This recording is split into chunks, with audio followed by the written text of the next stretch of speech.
Welcome to Rhythm of Love, the podcast. I'm Clarence. And I'm Yalonda. We celebrated our 25th wedding anniversary by writing a book together about what it took to get us here. And in this podcast, we go deeper and break down what we learned along the way. We hope you enjoy and engage. Comment, share, and subscribe. We'd love to hear what you have to say about what it takes to make relationships last. Yes, we will. Welcome to this week's episode of the Rhythm of Love. I'm Clarence. And I'm Yalonda. And we're here to, like you got on me last week when I said talking about stuff. So right. What do we Sit back, relax, and listen as we talk about the real to make 28 years of marriage rock. But it's still just stuff. Okay. But who wants to watch it?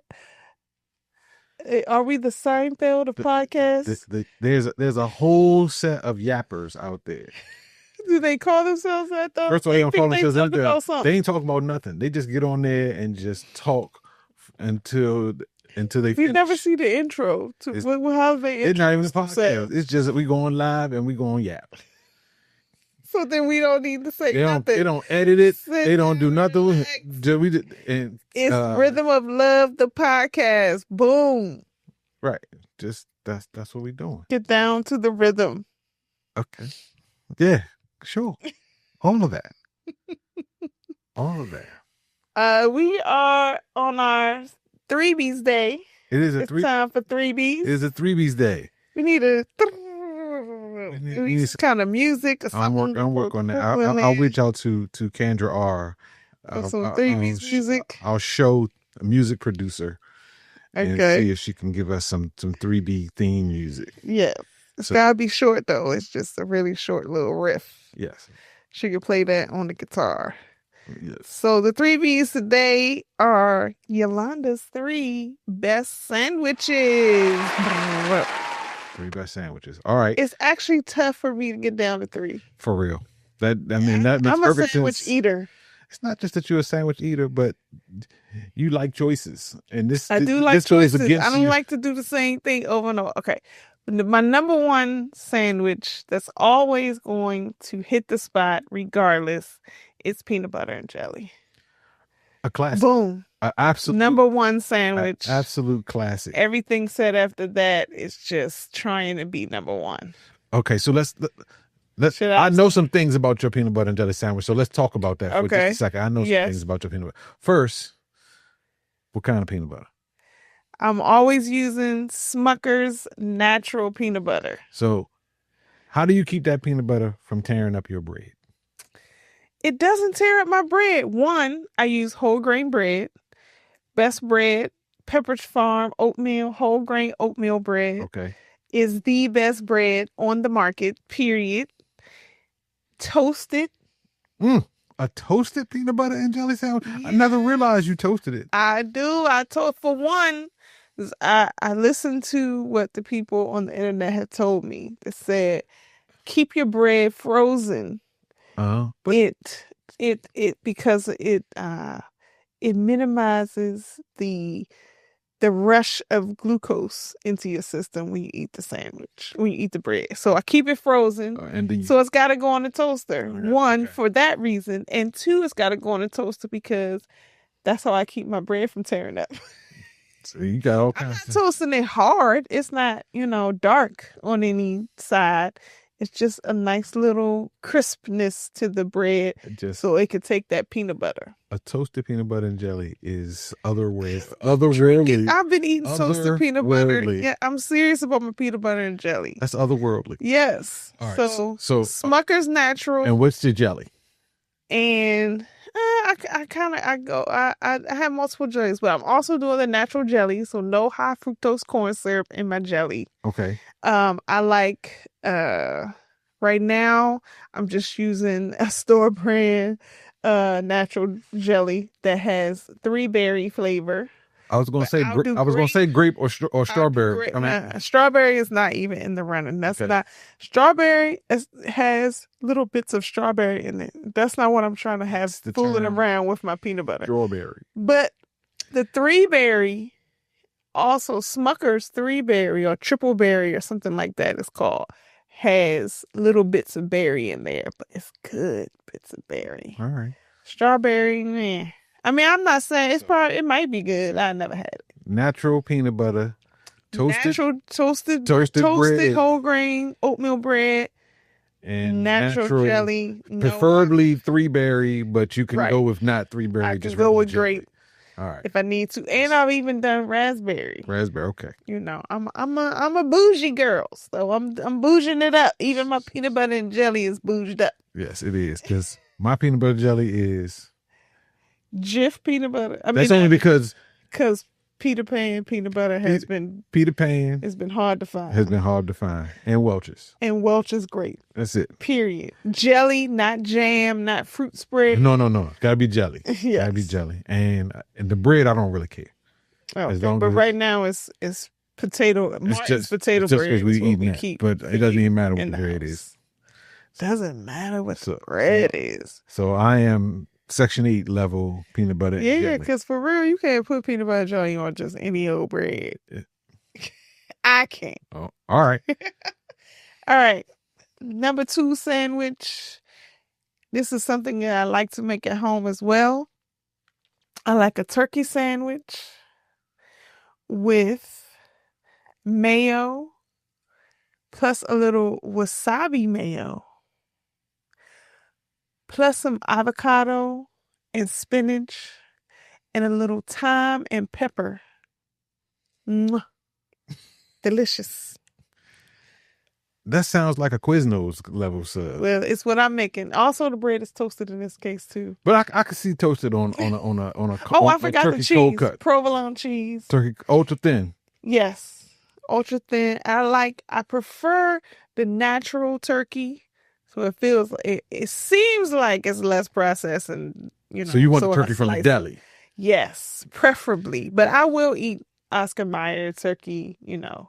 Either the oven roasted or the cracked black pepper turkey. Okay.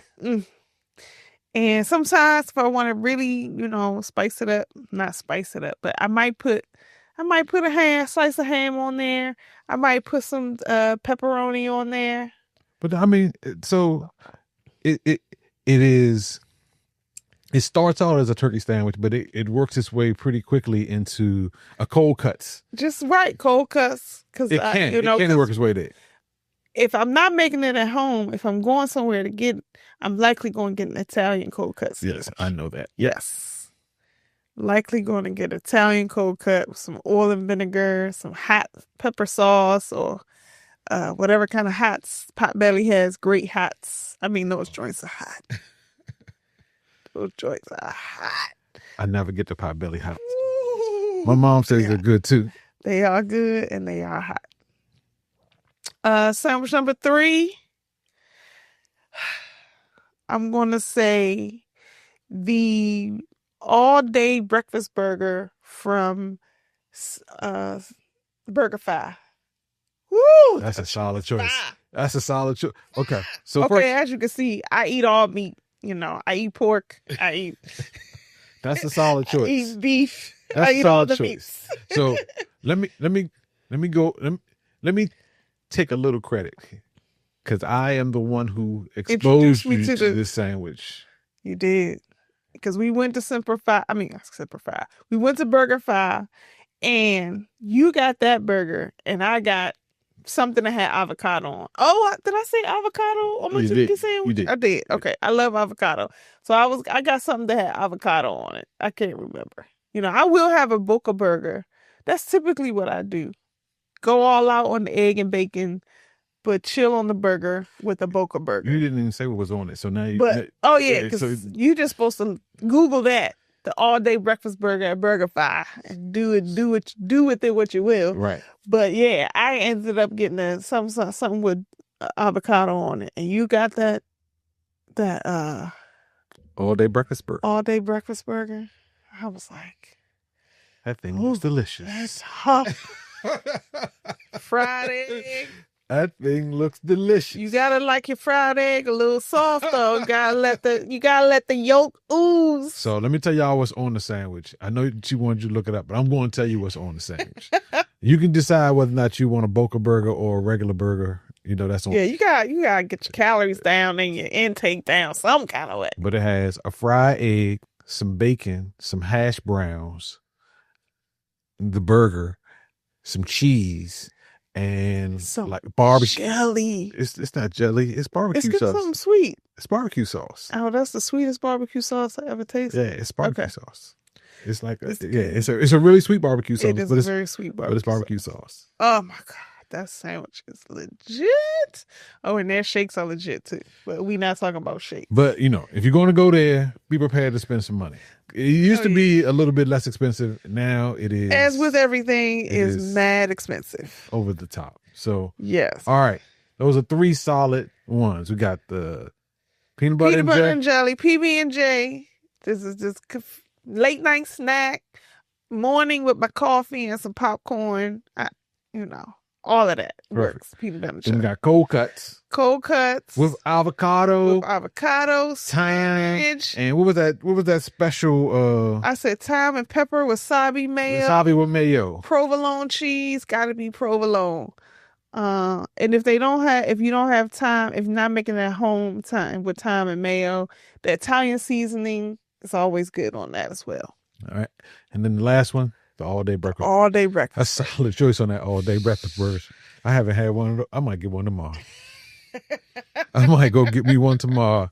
I might splurge and go get me one of those tomorrow. Speaking of which, getting stuff. We went to a new spot. If you're in Maryland or DMV, it's a spot called Isaac's Chicken. It's called Isaac's. Yeah, I think it's just Isaac's.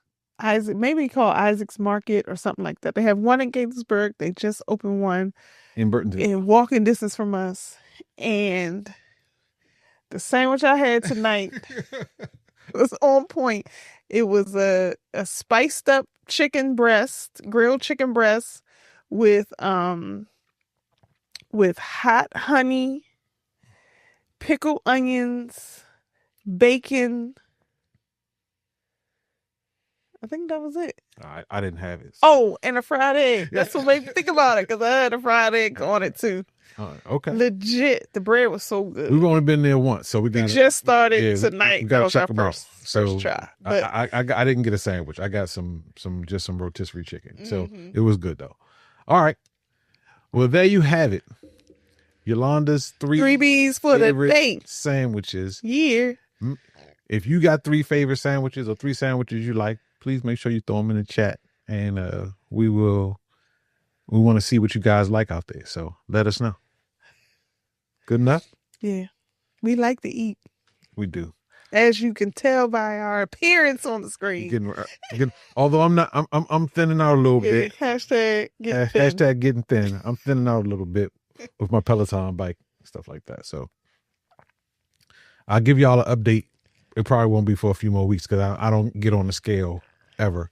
So until I go to the doctor, my next appointment is in April. I don't believe in the scale. The scale will just mess you up. So, especially in perimenopause, especially when you are in the process of converting all your fat to muscle, like I am. Sure. And muscle weighs more than fat. So you think the scale's supposed to be going down. It's ticking down super slowly. All right. So, okay. So, all right. This week's topic, yes, actually ties perfectly into what we were just discussing around the Peloton. It's all about, healthy choices as you get health things that you got to consider when you get to be our age. Right. Not necessarily healthy choices, but like, what do you do when you go to the doctor? I just had a physical today too. So things about going to the doctor. Going to the doctor. Let's do that. Yes. Going to the doctor. Go see the doctor. At our age. Yes. Highly recommend. I think that's a cool Mo D song for the older generation. Go see the doctor. Yep. I'm perfect. Okay. It's an old 80s rap song. That one got by me. Hey, I'm sure. It wasn't at church. It wasn't that big. But it's cool, more decent. So we recommend, especially if you're around our age, for women getting into the menopause era, for men getting into the prostate era. So one of the things that is not specific to her age, but it is specific to women, that Yalonda and I had a huge discussion about, because I don't know very much about it, which is mammograms. So she was... We're going to demystify the mammogram. So I actually asked Yalonda, I said, the next time you go get a mammogram, I would like to go. And she laughed and reluctantly kind of agreed. Just kind of reluctantly, though. Not majorly agreed. Just kind of reluctantly. So tell me the ups and downs of mammogrammery. So I need you to ask more specific questions. Basically, you schedule it, you go, you take off your top. So okay, so let's start right there. So are you by? I know a lot. I go to doctors, and you get undressed somewhere else. Do you get undressed? So when I'm going to get my mammogram, I go to the same place that I've always gone to, which is the radiology, community radiology. Yeah, yes. So they have, when they call you back, they got that ring. They have booths. They have kind of like little changing rooms. Right. Almost like a little locker area. With a curtain. Right. And you have a locker inside there. So you can take off your stuff, put it in the locker. So you come out topless? But they do give you something to cover yourself. So we not just jiggling down the hallway. Okay, so freely. So is the opening in the back or the front? The opening is in the front. Because every time I go, my opening is in the back. Oh, see, we investigating different things. All right. So my opening is in the front because when I get to the machine... You can't see your hands because you... Oh. My opening... Let me put this away. My opening is in the front because when I go to the machine, I got to open and, So is it a shelf? That you just... It is. You just put your boob up on the shelf? That's exactly what it is. They raise it. It can raise to the right height for you. All right. So that you can just pop that one boob on the shelf. You put your boob on the shelf. Okay, so... But you got to get super, super close, and it's got to be kind of a little too high. So it's kind of lifting you up. So it's kind of lifting you a little bit. Set it up there. It's kind of lifting. Now, maybe for the perky girls. That's not a problem. But most people who get in the mammogram are not very perky anymore. Well, no shade in here. No shade in here. So, okay. So, and then, I know that they have a plate that they lower. Right. So the above the shelf, right, it's kind of like a plate. But they make sure all the edges are nice and rounded. Well, are they cold? No, it's not. I mean, it's not cold in the room. It's not padded. Okay. But it's very smooth plastic. I'm going to call it plastic because I don't know what it is. Okay. But it's very, very smooth. Okay. So they kind of just press the top part, presses down. Right. I mean, they try to get your boob kind of starts, up here. I don't know. Well, my boob, some people's boob start, they try to get as much of the breast tissue into between those two things, between the shelf and I guess I'm going to call it a plate. Sure. But we're going to put a picture so people can see what I'm talking about. All right. So, it's it's kind of like we'll call it a plate. Sorry, we showed a picture. Down. Yes. Yeah. And smashing the boob to try to get as flat of a surface. So it's mashing really, yeah. So because they have this gear that they turn to get it tighter and tighter. Are you standing at this point? You're standing. You're kind of leaning forward, and you kind of raise your chin so you can just get it all in there, and they crank it. Well, first, it moves with the button, and that moves down. And then once they get it snug on you, then they really want to smash it down. So then that's when they kind of do a little bit of a crank. I assume, and I can just only assume because my mom shut my hand in a door when I was a kid.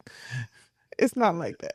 Why? How can it no sharp edges? There was no sharp edges either. I didn't even cry. I just said, "You shut my fingers in the door."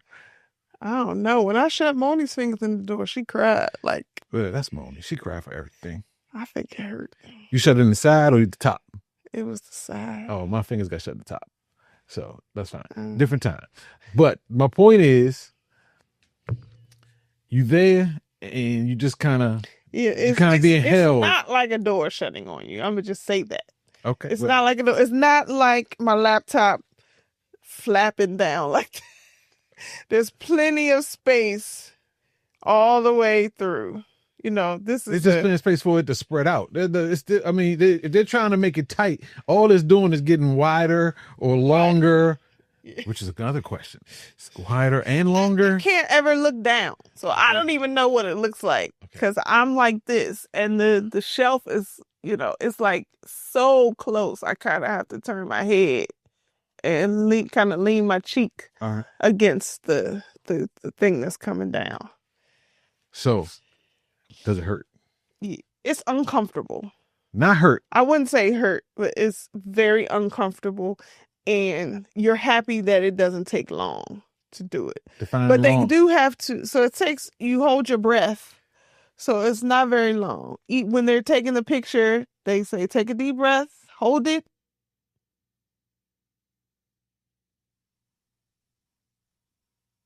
Okay.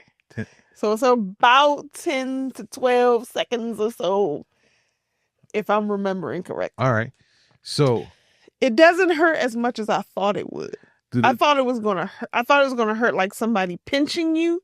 It's not sharp. It's just lots of pressure. So does it do they just do it once? No. You got a couple angles. So turn it sideways? They come from the sides like that too? Not completely to the side, but they do put it on an angle. And then you got to put your arm up like this, and you move it in like this. So are you in the machine the whole time you doing this, or do you get to come out of the machine? Or are they twisting you by your... No. Nobody's twisting. Nobody's twisted. They open it back up. Okay. Every time they finish taking the picture, they open it back up. Oh, okay. See, that's you get some relief. That's the key point. You get some good. That's why I said it's only like 10 to 15 seconds of holding your breath, and then you get some relief. Okay. So, about how many images do they have to take? It probably depends on the density of your breasts. Maybe I can only talk about my experience, and it's like 2 to 3 pictures per side. Oh, this one boob at a time? Yes. Oh, see, that's crazy. We have got to figure out a machine that you can just put yourself up. No, we got to do one at a time. We got to find a machine that lets you just... No. First of all, ain't nobody ever put their testicles between 2 plates and smashed. That's always the little argument that I hear people say about these things, and it's not the same argument. But okay, how would you know? Because testicles are hard. There's some solidness to them. Okay. All right. So we're not gonna smash it, right? It's not gonna smash. Right. If it's smashing, you breaking something. So that's not a fair argument at all. Well, there's lots of tissue around it. It ain't enough tissue. It ain't enough tissue around to a certain point. Ain't enough tissue in this world around it. We say about our breasts. So anyway, so yes, you get an angle like this. Yeah, I'm trying to make this about us. I'm learning. I'm here to learn. I'm moving on. My point is, no, we're not doing 2 breasts at the same time, and we don't need to make it that way. Okay, all right. If we're gonna do 2 breasts at the same time, we can't be smashing them. Okay. Smash one at a time. Let the other one just rest. Okay. All right. All right. I got it. So yes. So it's 2 to 3 pictures per side. All right. That's in my experience. So it's over pretty quickly. All right. So okay.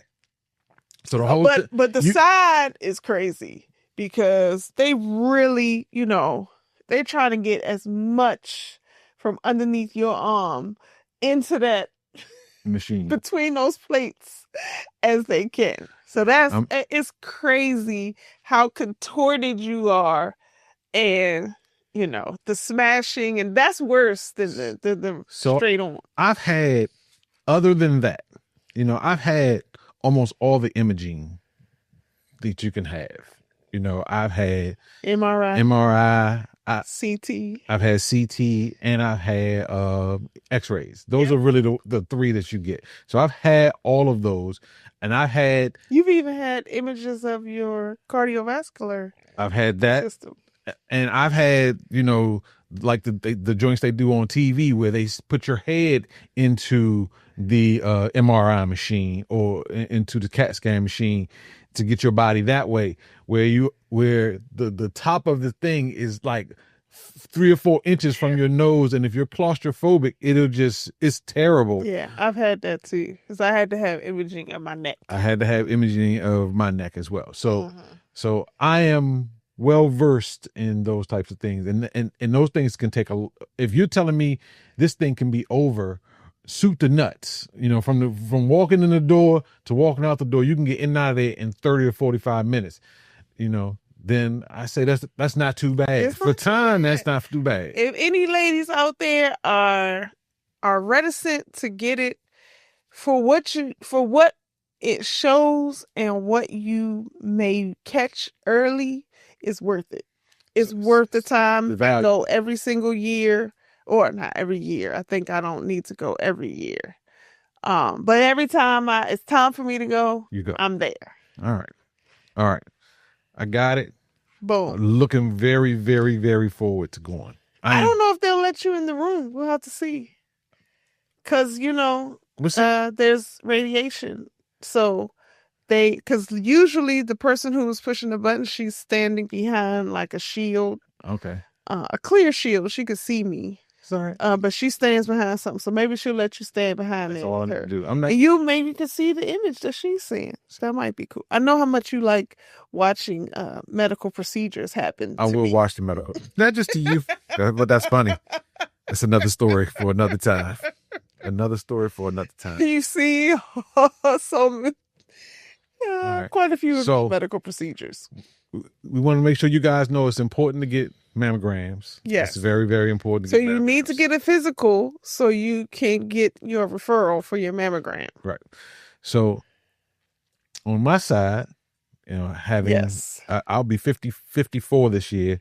So I had my first prostate exam. So fellas, that's your thing that you got to get done, is you got to get your prostate exam and your colonoscopy, which we'll talk about as well in a minute. Yes. But you got to get your prostate exam. That's both men and women get the colonoscopy. So the difference between Yalonda's experience, meaning her experience specifically with prostate, and mine are, she doesn't care to come and see mine. She couldn't care less because she has a personal experience to it. She has been there and actually conducted.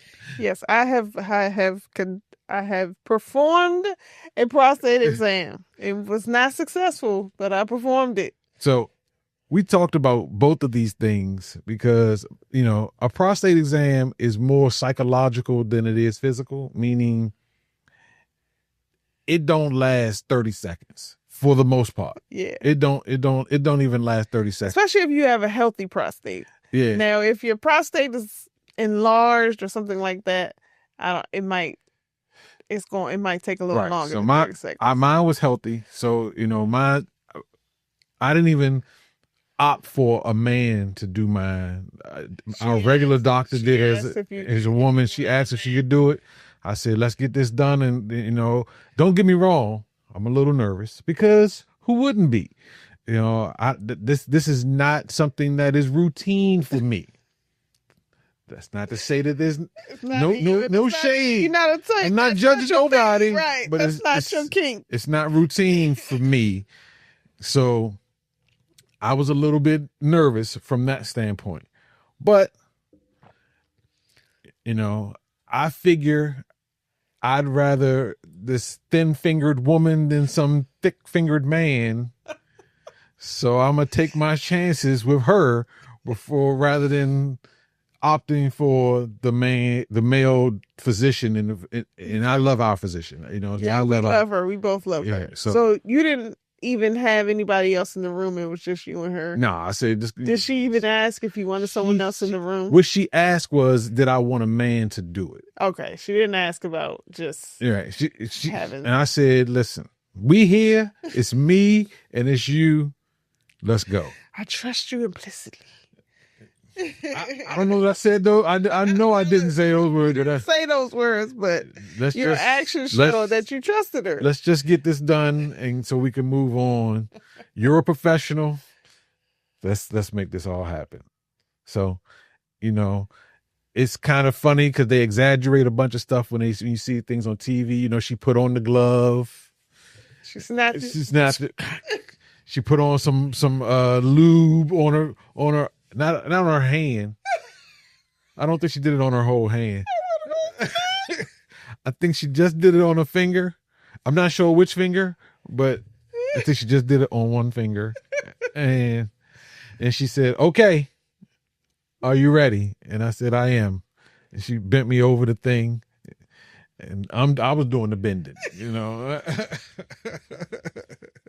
Oh, was she doing the bending? She's doing the bending. Phrase every time.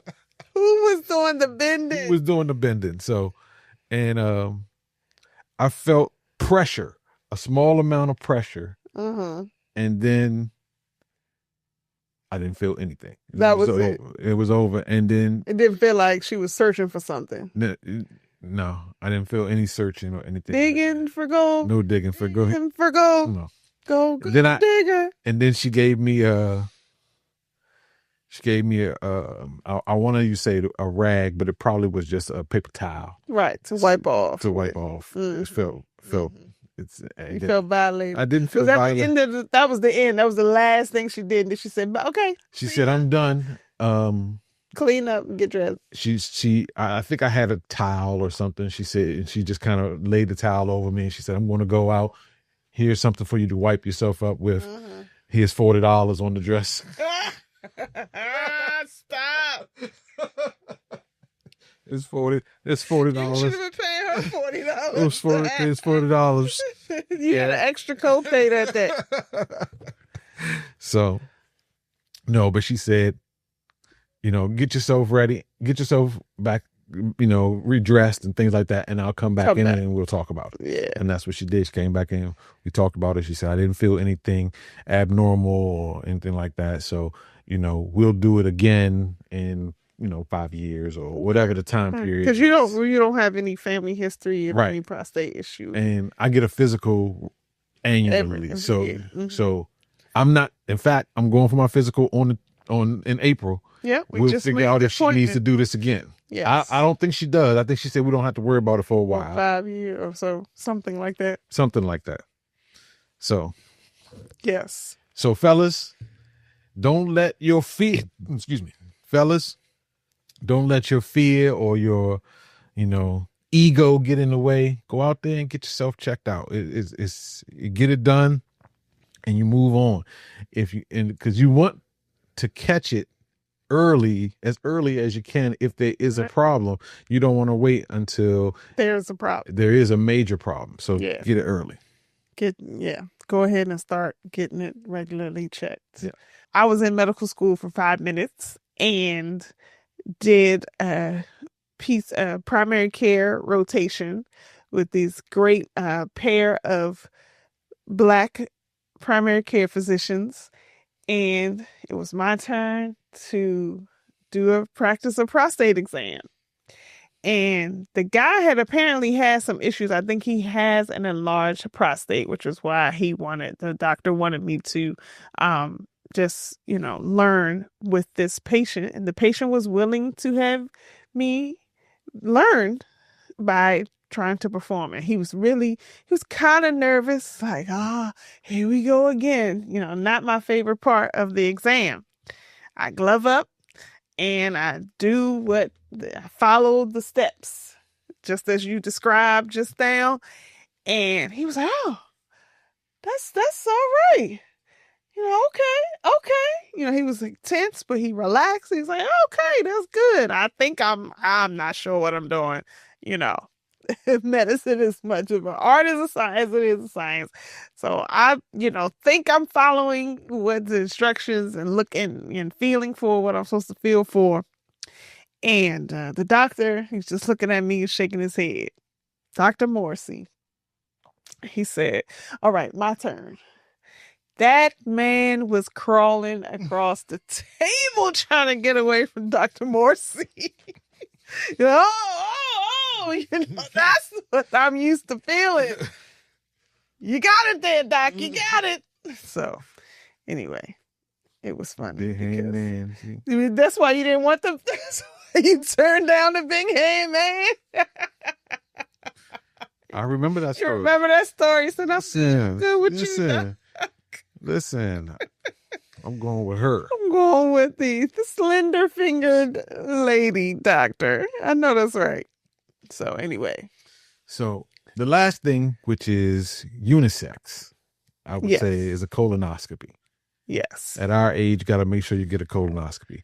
And we had successful colonoscopies, both of us. Yes. My experience was they gave, the actual colonoscopy itself was nothing, meaning because they put you out, you're sedated the whole heavily time. Sedated. I mean, right. It's not like surgical level anesthesia, but it is close. It's close. It's close. It's just easier to bring you out of it. Right. From a medical standpoint. You're talking about a medical standpoint. But from a experience standpoint, it's a blank spot in time. It is. It's a blank spot in time. You can't tell the difference. So the biggest thing was for me, as most people say, the biggest problem is the prep. All of the stuff you got to do before to clean all that, to clean yourself out, clean your colon out before the procedure.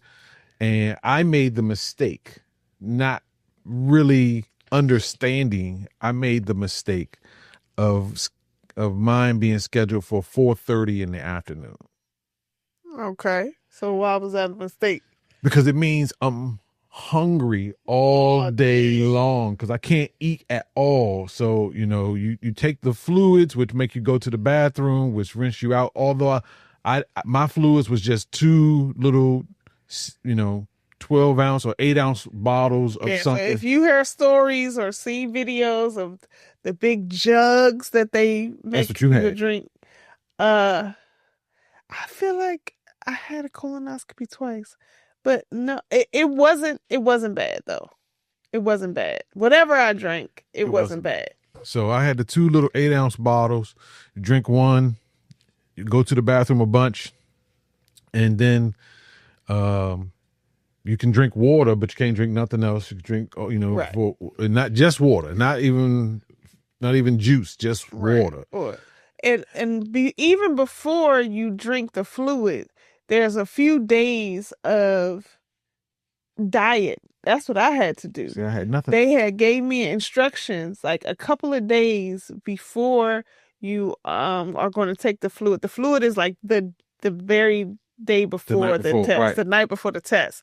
But leading up to that, there was a couple of days where I was supposed to restrict some things out of my diet, like fatty things, oily things. I don't know. I don't remember the list, but I was given a list of stick to this in terms of your diet for 2 days beforehand. Okay. That's and I think that's supposed to help it not be so drastic when you're drinking the fluids and going to the bathroom. So And going to the bathroom was not nearly as bad as I thought either. I was prepared to be all night long, up and down, not really getting any sleep. We went as far as to put an inflatable mattress in the bathroom for her to sleep on that night. Because I've had to use that for other reasons. So she wouldn't have very far to go. I wouldn't have to travel far. Right. It was, and you know, so. But I slept through the night. But by the time I was going to bed, I had already done all the pooping I was going to do. Right. So you drink the first bottle, and then about 8 hours before your exam, you're supposed to drink the second bottle, and then nothing but water, and then you're all flushed out. Yep. Go for the test. And again, the test itself takes like 10 minutes. You know, once you're all prepped, you get in there. I didn't even know how long it was. 4:30, and I was out of it. 4:30 was the time. 4:30, and I was out by 5:30. So, and that's just because administratively they got to check you in, they got to check this, they got to check that, and then they got to get you prepped physically to lie in the be dressed in the gown and all that stuff. So all that stuff, but the procedure itself is the guy laid me. The guy said, "All right, we're gonna hit you here. We're gonna take you in a few minutes." They took me in the room, and 10 minutes later, they was rolling me out of the room. Right, they give you the sedative, and count down from 100 or whatever, and before you get to 95, you're out. I've actually been on the other side of a colonoscopy as well in my training. I've been on the other side of a colonoscopy, so I've seen the inside of a colon. And basically, I mean, if you don't know, you can look up everything these days, but it's just a long, very long, narrow camera that they insert slowly and just follow the path of your colon. And it has a tool on the end. If they need to pluck a polyp, then they will pluck it so they can look at it under a microscope and see if you don't have colon cancer. Right, it's not cancerous. But we were polyp free. Both of us. Both of us were polyp free. And that's that. The biggest thing about me is I have this weird thing when I go under anesthesia. When I wake up, I have strange reactions that happen to me. When I had my knee surgery, I woke up from the anesthesia and I just started crying. Yeah. And she was like, "Are you okay?" I was like, "There's absolutely nothing wrong with me. I don't know why I'm crying." And she was like, "Yeah, some people just have some type of release after the anesthesia." I guess the whole point of this episode is go to the doctor. Right. We just wanted checked out. Right. And we want to demystify these things. If you're getting to a certain age where you know it's coming up, don't be concerned. Just go. Just go do it. Better to know if there's anything you have to deal with as early as possible than to not know at all until things have progressed and you're starting to have symptoms that make you think you need to go to the doctor. So let's go ahead and do our housekeeping. Sure. All right. So please make sure you check us out on Sunday nights on our Twitch show, Heartbeats, on twitch.tv/DJC Shark. We play some tunes and talk about more of this kind of stuff. More stuff talking. Yeah. Stuff talking. That's the PG rated version. Yes, PG rated version. Also, if you like this podcast, please make sure you subscribe, share, and like, comment. We want to hear about your experiences. Share in the chat, in the comment section with others, your experiences with these preventive measures, preventive care, and ask questions. I'm not sure we got great answers, but we can tell you from our experience. We can send you some links. I am a public health professional. You sending links? Link you to CDC. Oh, take that part out. I don't know what I'm gonna link you to. That's crazy. No links. I was like, wow, you asking for what? Google, YouTube. I mean, Google for yourself. YouTube, doctors. It's so crazy. It's so much junk on the internet. I don't know what to say. Talk to your doctor. That's what I'm going to say. All right. Talk to your doctor if you have questions. All right. Good enough. So we didn't really talk about relationship things. We mostly talked about individual stuff that we went through, you know.